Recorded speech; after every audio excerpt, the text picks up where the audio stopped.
Hi there everyone. Today's topic of discussion deals with hallucinations, illusions, afterimages. Quite interesting, isn't it?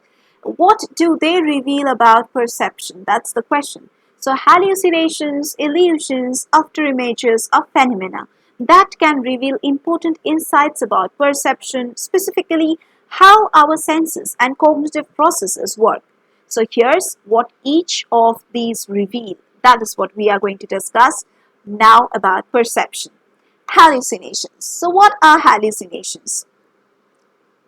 Hallucinations are sensory experiences that occur without corresponding external stimuli.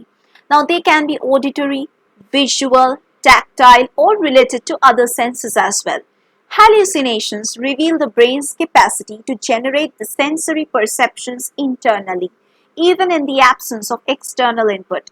So studying hallucinations can help the researchers understand the neural mechanisms responsible for perception and how they can go awry in conditions like schizophrenia, like the split personality schizophrenia disorder that many people have experienced.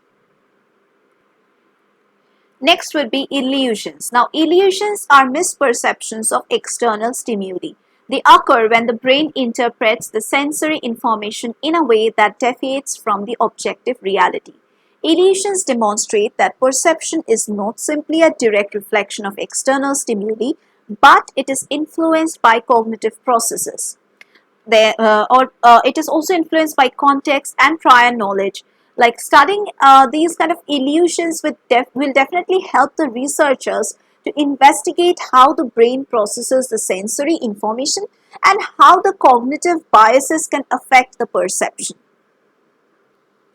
Now, what are after images? After images are perceptual experiences that occur when you continue to see an image even after the original stimulus has been removed. So they reveal the aspects of sensory adaptation and the temporal dynamics of perception. After images occur due to the adaptation of photoreceptor cells in the eyes, highlighting the role of sensory receptors in shaping our perceptual experiences. So in summary, we can say hallucinations, then illusions and after images provide valuable insights into the complex nature of perception. They also show that perception is not a passive process, but one that involves the active interpretation and processing of the sensory information by the brain. Now, these phenomena are studied in psychology and neuroscience to gain a deeper understanding of how our brains conduct or construct our perception of the world. So yeah, that's it for today's class. Let's meet once again in the next classes.